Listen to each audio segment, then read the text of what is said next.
I am Hermes, messenger of the gods, here to bring her message with my hermetic communication.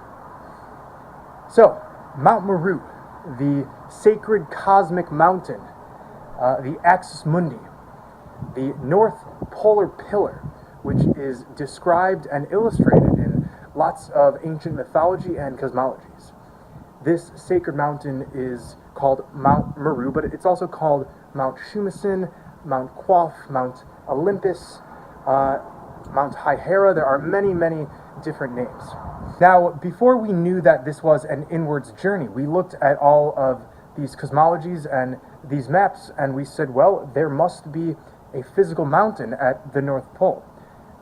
Based on all of the accounts, it gets more and more ethereal as the levels of Mount Meru heighten. However, now that we know this is absolutely an inward journey, how can we reconcile Mount Meru? What does Mount Meru represent? This is what this video is about. Now, Mount Meru is, just like everything in this environment, a macrocosmic reflection of our consciousness. This environment is meant for the 144,000, and its geometry and all of its elements are perfectly in sync with the elements within us, and this is why.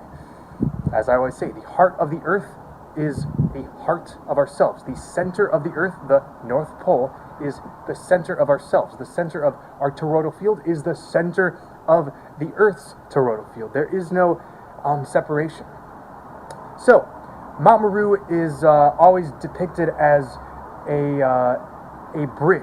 It is a bridge from the lower realms to the higher realms. It is the Axis Mundi. It is the cosmic pillar, and without it, nothing could exist, because this is the focal point of this toroidal field, of this Earth system.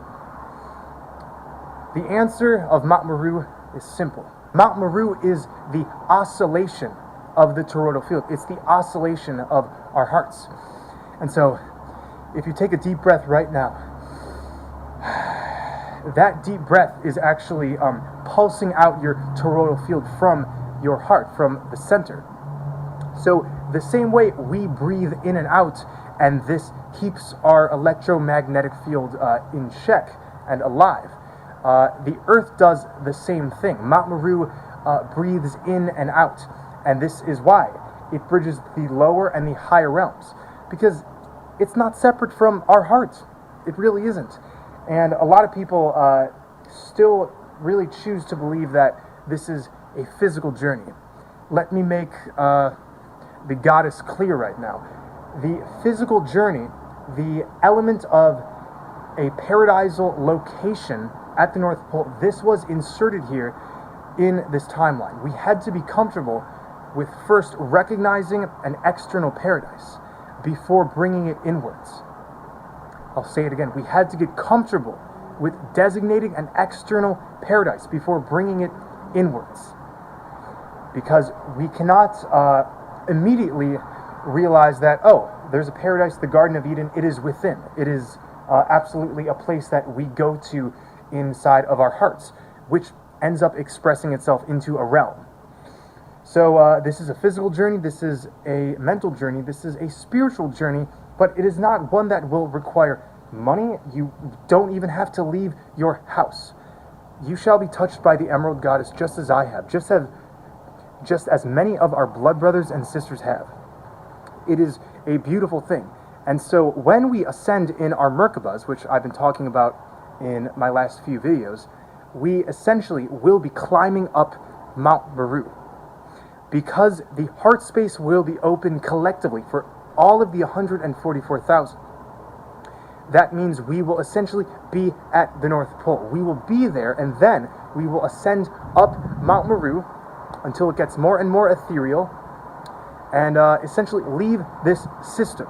To actually experience going up Mount Meru, we first have to do our blood over intent, and through blood over intent, we are infused with Sophia, the divine goddess, and through her collective astral web, we realize that me are you, and you are me.